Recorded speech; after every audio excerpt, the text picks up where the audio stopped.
Okay, we're live. Hi, this is William Ramsey. Welcome to William Ramsey Investigates. On today's show, I have a very special guest, a returning guest. His name is Jeff Kinley, spelled Kinley.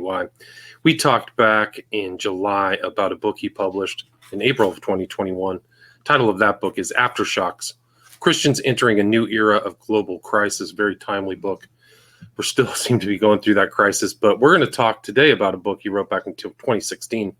The title of that, the shorter title, is Greater, the Brandon Burlsworth Story. But the subtitle of that is The Incredible True Story of the Greatest Walk-On in the History of College Football. So this is kind of going to be kind of a sports-related story, but a very inspirational one, though. Jeff has also published 30 books. His weekly Vintage Truth podcasts are heard in over 80 countries worldwide. He's also a graduate of the University of Arkansas, which ties into the story, and the Dallas Theological Seminary. His website is jeffkinley.com. And for a list of the books that he's written, or some of them, I suggest you go back and listen to the interview we did about his book, Aftershocks. But again, this book is titled Greater, and we're going to talk about that. So, Jeff Kinley, welcome to the show. William, great to be with you. Awesome. Well, thanks for agreeing to the interview. For people who may not have heard our last show, can you talk about kind of the arc of your publishing and your books and what led you to write this book, Greater?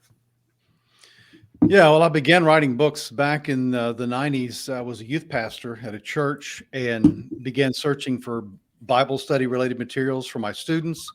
And I really couldn't find anything that I thought was deep enough or that really kind of met the need of helping them be disciples for Christ. So I just started writing my own materials and at that time submitted those to a publisher, and that became my first series of books, discipleship books. And from there, I began to write more Christian life-based books. And then actually around the end of the 90s, I began to work with various Christian artists, musical artists like Mercy Me and people like that to help them write books. And so I just began developing a writing career. And it's very interesting because this particular book we're talking about today, the new updated version was published in 2016, but the original book was actually published back in 2001 under the title Through the Eyes of a Champion, the Brandon Burlsworth story.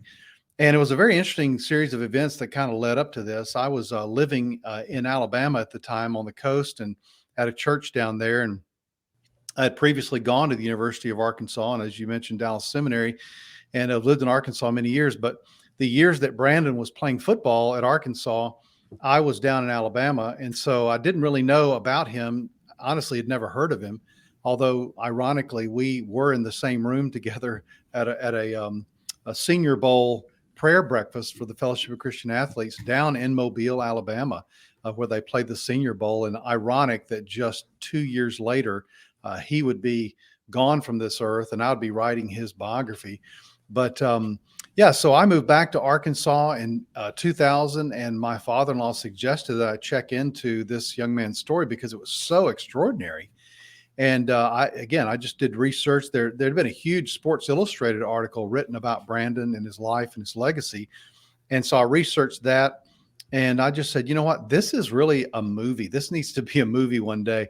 But I said, I would love to write the book. So I approached his family. I just looked them up in the phone book and called them up. They live up in Harrison, Arkansas. And I called them. I said, look, I would love to meet with you about possibly writing your brother's story.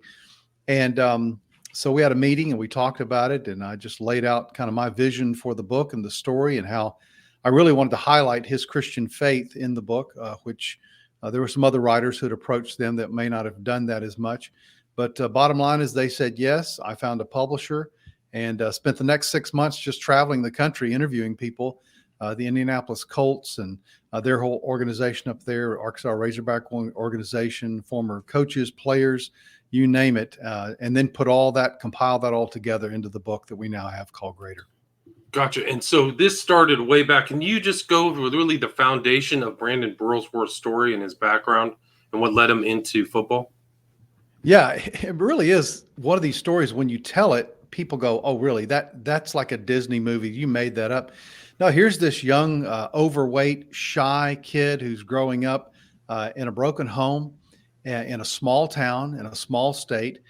And he just has this desire to one day play for the Arkansas Razorbacks. And so he goes out for his high school football team, and he's just basically a chubby kid, but has a lot of desire. He has an older brother, Marty Burlsworth, that who really invested in him and took the time to sort of be a father figure to him, be sort of a coach to him, and he ended up helping him develop some of the skills and the work ethic that would later come into to really serve Brandon in his career. But he just set his mind, and that's one of the things that I bring out of the book is that Brandon was a very goal-oriented young man.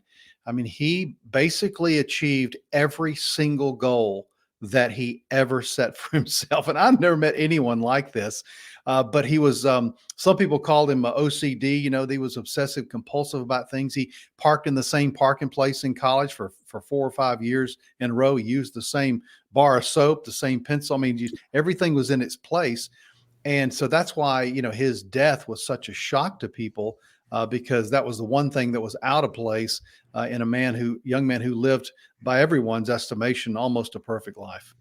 Right. And I mean, he had a certain character that led him to his success. Like, he took the right steps constantly, and like almost step by step led him to his goals. And he wasn't set out to be what he became initially, right? Right, exactly. When he decided that after playing high school football, he wanted to get a scholarship somewhere, and he really didn't get many offers. He got, I think, an offer from Army and then one from another small school. And people urged him to take that offer. And he said, you know what? I don't want to do that. I want to play for the Arkansas Razorbacks. So through a series of events, he was able to get what's called an invited walk-on status, invited tryout to walk on the team. And so whereas other people can't just show up to the stadium, he actually had an invitation to do that. And so he did that. And so he made an impression on the coaching staff there. But, they basically said, hey, you're big, you're overweight, but if you want to make the team, then you're going to have to lose some weight. And so Brandon just said, I'll do whatever it takes to do that. And they said, well, we have to drop some pounds on you. He was up about 305, I think, at that time. And so through diet, through exercise, he dropped about 50 pounds in just a couple of months. And he came back to him and he says, all right, now you're lean enough, but you're not heavy enough. And he said, let's put the weight back on again. But let's do it with bulk and with muscle. And so he bulked up to like 311 pounds. He was 6'3". And so that was who Brandon was. He was one of these people. He had a real tunnel vision on his goals in life. And he just figured that, if God had put something in his heart to do, then he should give 100% to it and not give up until he achieved his goals. Right. And that was, I think there was a current of faith through the book. He was an Assemblies of God, I think, devotee. And can you talk about how his faith influenced kind of his trajectory? Absolutely. Brandon was very committed to Christ and had become a Christian at an early age. And, he had a real simple approach to his Christian life, which really we all should have. But again, just very focused on Jesus. And what that did was, I think that gave him the power and sort of the motivation and the perseverance to continue to pursue his goals when other people may quit. And it wasn't just a personality driven sort of thing. I mean, Brandon believed that God wanted him to achieve these goals.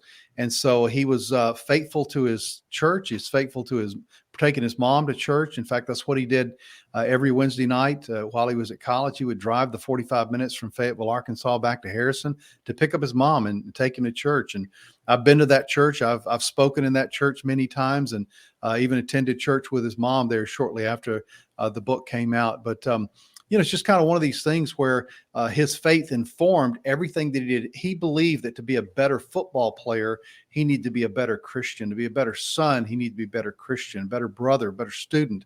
And of course, he achieved his master's degree before leaving the university there, the first football player to ever do that. So yeah, just everything about his life was so extraordinary. And his faith in Jesus and his commitment to the Word of God was, I believe, the thing that really fueled everything else that he did. Yeah, and I think you wrote in his book, like when he graduated from high school, he was 6 feet tall, and the position he wanted, those guys are 6'5", 300 pounds. So something morphed and happened when he was in college. I mean, can you talk about how he tried from his walk-on status, what developed from that walk-on status at the Razorbacks?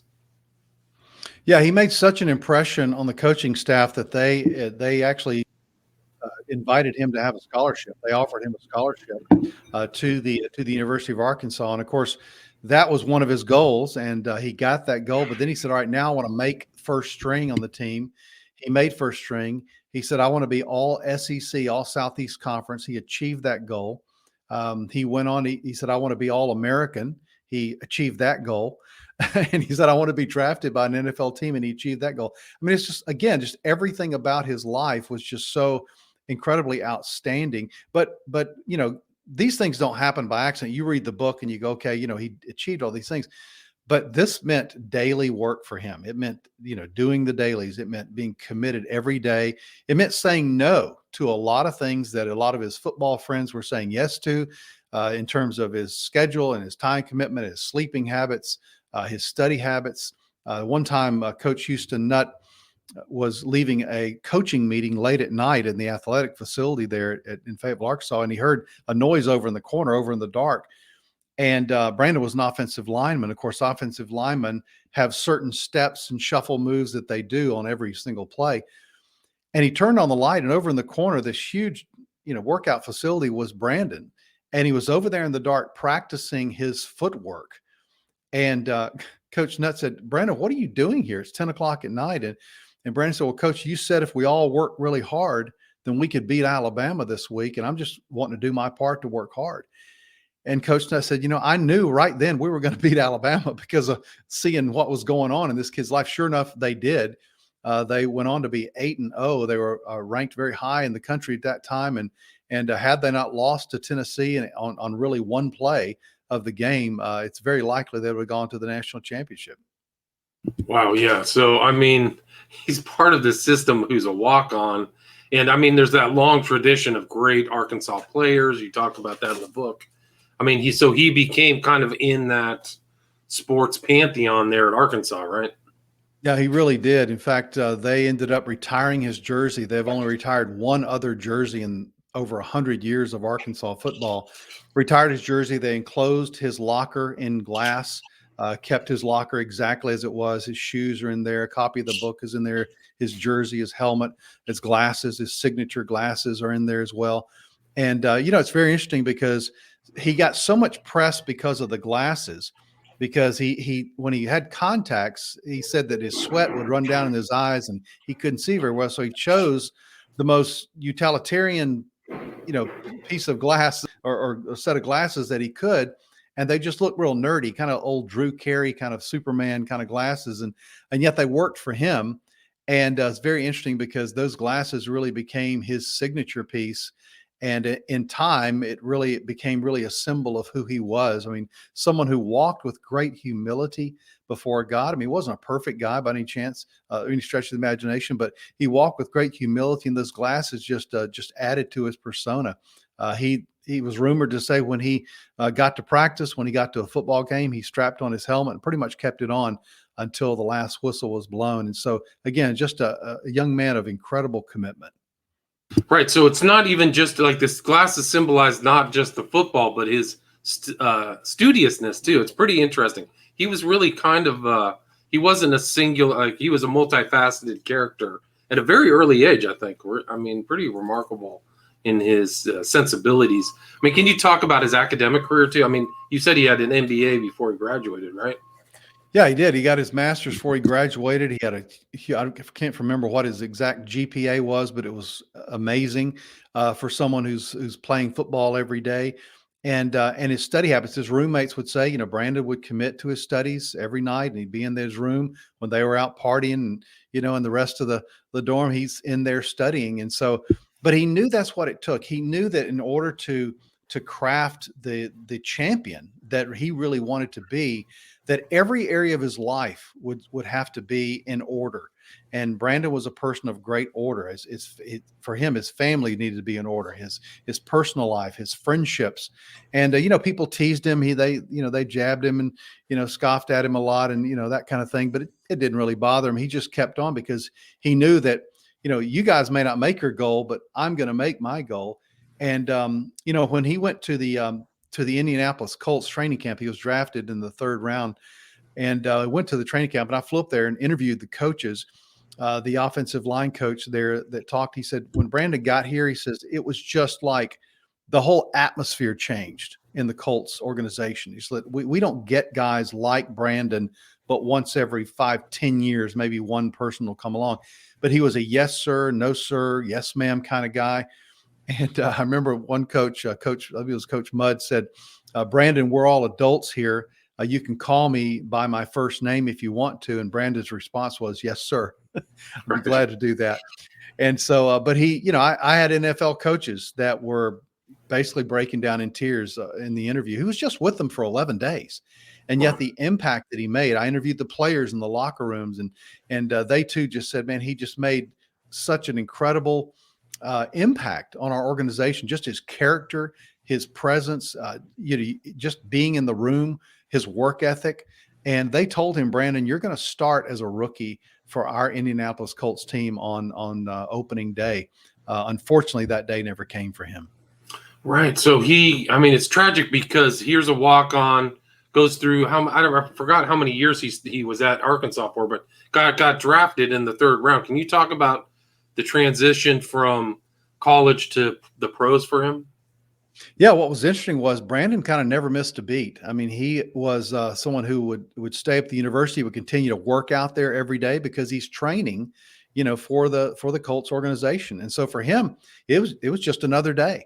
And he got up and he would go to his work and do his workouts and continue to do what he needed to do. And they were in the process, I believe, of negotiating a contract and that type of thing. But he just looked forward to the day that he would get to Colts training camp. And of course, again, once he got there, he just blew them all away.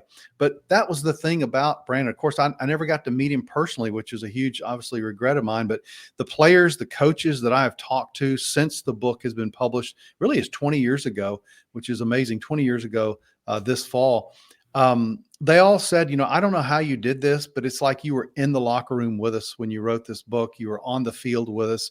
And I just said, well, because I did so many interviews of people that knew Brandon. I interviewed everybody from his Sunday school teachers, his youth pastors, his best friends, his pastors. I interviewed the guy who changed Brandon's oil in his car.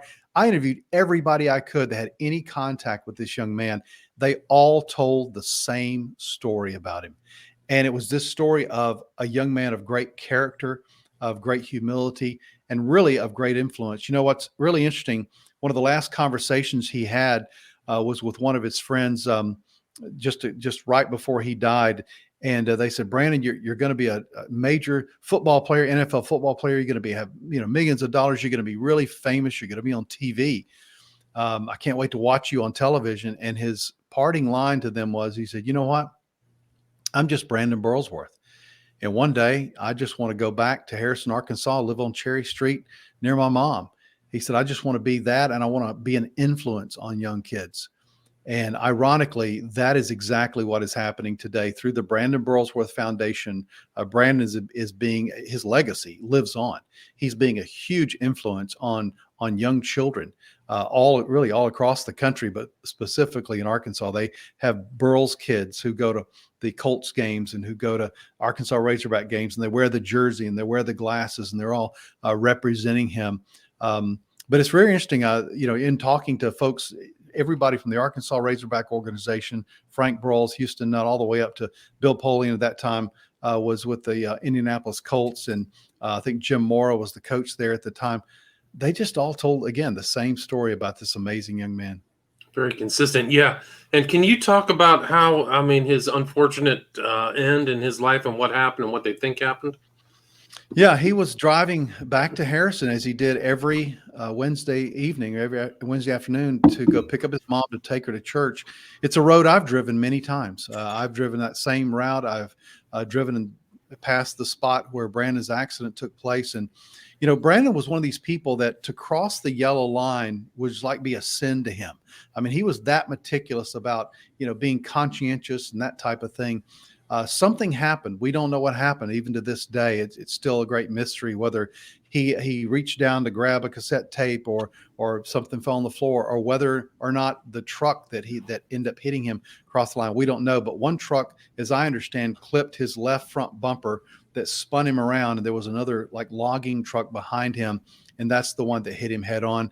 And as I understand, he was killed instantly. And so it was one of these deals where, it took a while for the news to sink in. I mean, really, what the whole state of Arkansas really mourned when Brandon passed. But his high school coach, got the call. What's really interesting was his high school coach ended up being in the line of traffic that was waiting for the wreck to be cleared there. And he didn't even know when he passed by the wreck that it was his favorite former football player. Wow, that's tragic. Yeah, so he had a tragic early death, but I mean, his legacy lives on. You have the book, and how did that process of the book lead to this film? Yeah, that's a good question. Well, I wrote the book, and it was published in 2001. Of course, it made a huge impact in a lot of people's lives, and one of the lives it impacted was a commercial real estate developer in Fayetteville, Arkansas. He called me one day, and he said, "Hey, I would like to talk to you about making a movie based on the story in this book." So we got together, and initially we talked about maybe me writing the script for the movie, but I didn't feel qualified to do that kind of thing. So, to his credit, Brian Reindl is the guy's name. He says, "I'm a walk-on filmmaker," and just like Brandon was a walk-on football player. He spent 10 years researching. He spent 10 years writing, interviewing people again for the movie. He just researching, trying to get funding for the movie. He put a lot of his own funds into the movie as well. He at great sacrifice, personal sacrifice, but he recruited these people. He flew all over the country trying to get the right script for it. So it took about 10 years. And then when filming began again, he called me up and said, "All right, we're ready to roll this thing." And so it was great. I mean, they spent several months filming this thing in Harrison and in different places, Northwest Arkansas, Fayetteville, and then, of course, in Little Rock. I was able to be on the set for a week and just serve as an extra in the background and just talk to the actors and, the director and some of the people that were involved in the film. But it was great to finally see this thing come to fruition, to see this story come to life. It's given new life to the story and also to the book as well. And we republished the book in 2016 under the title Greater to match the title of the movie. And of course, we put a whole lot. I went through the whole book again. Did an update of it, did a revision of it, changed some stats that had changed, since the original writing. They also included some pictures from the movie set, from the movie and that type of thing. So it's really turned out well. I still have people that buy the book from me today and buy it on Amazon. Of course, the Burlsworth Foundation sells the book as well as the DVD too. And so that's really helping Brandon's legacy continue with also the Burlsworth Award, which is given every year to a football player, NCAA Division I football player who began his career as a walk-on. And some very famous people have won that award, Baker Mayfield, Hunter Renfrow, and others who've won this. It's like the Heisman Trophy for walk-ons. So, through that and through everything else that the Burlsworth Foundation does, Brandon's story continues on. And, it's just amazing. I mean, even today, it's been, like I said, 20 years since I wrote the book. People will still come up to me and just say, "Hey, love the book." I had everybody from Cliff Harris from the Dallas Cowboys. He and his wife had read the book. I talked to Gene Stallings. He used to coach with the Cowboys and with the University of Alabama, and they were familiar with the book. I mean, there's so many people that have been impacted by this incredible story. So I don't think it's going to go away because good stories like that never die. I agree. And I think that it's an example of just that steady focus to achieve your goals is really kind of his legacy. As somebody who really may not have originally been the prime athletic, person or specimen. So you chose that if you really, focus, you can achieve your goals. So I think that's really a part of that legacy. That's so true. And it's, the book is in the opening page of the book. I dedicate this book to my three boys. And I just said, "Boys, here's an example you can follow. Do it the Burls way." And that was sort of the mantra that kind of caught on, the motto that caught on after his death is do it the Burls way. Hard work ethic, character, commitment to God and to family. I mean, all these things are the Burls way.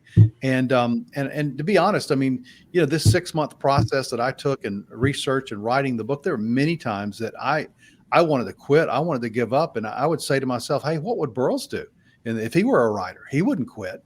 And so he gave me really personal encouragement, and even in my own life in other areas as well. I've drawn really great encouragement and courage from Brandon's example. Yeah, it's really something. It's a great story, great book. Where's the best place where people can get this and see the movie? The movie's based on your book, right? So. Yeah, absolutely. They did an independent research to actually go back again through the story of the book as well, but it's based on the characters I wrote in the book. And so, but yeah, go right now. You can see the movie on Netflix. It's streaming on Netflix right now. You can get the book at Amazon.com or go to the Brandon Burlsworth Foundation and online, and you can get it there as well. Nice. So that foundation is still active with handing out those things. And again, the title of the book is Greater, the Brandon Burlsworth Story, published originally 2001 and then republished in the time of the film in 2016. The author's Jeff Kinley, and you can go back and listen to our earlier discussion about aftershocks. And your website is at jeffkinley.com, right? That's correct. Yes. So, and can people get the book there too if they want to, or if they want to reach out to you, contact you through that? Yes, they can reach out to me through the website. Perfect. Is there anything else you'd like to add or anything I missed before we wrap it up? No, I'd just say it was just a great privilege, an honor for me to be able to write Brandon's story. I mean, for what it's worth, it wrote his story into Arkansas Razorback history. Eventually someone would have done it, but I think that God wanted me to do it. And a lot of people's lives have been changed, and I just feel honored to be a part of his story. Awesome. Well, thanks so much for sharing the story. Again, it's Jeff Kinley, title of the book, Greater, the Brandon Burlsworth Story. Thank you so much. Thank you, William. All right, stay there.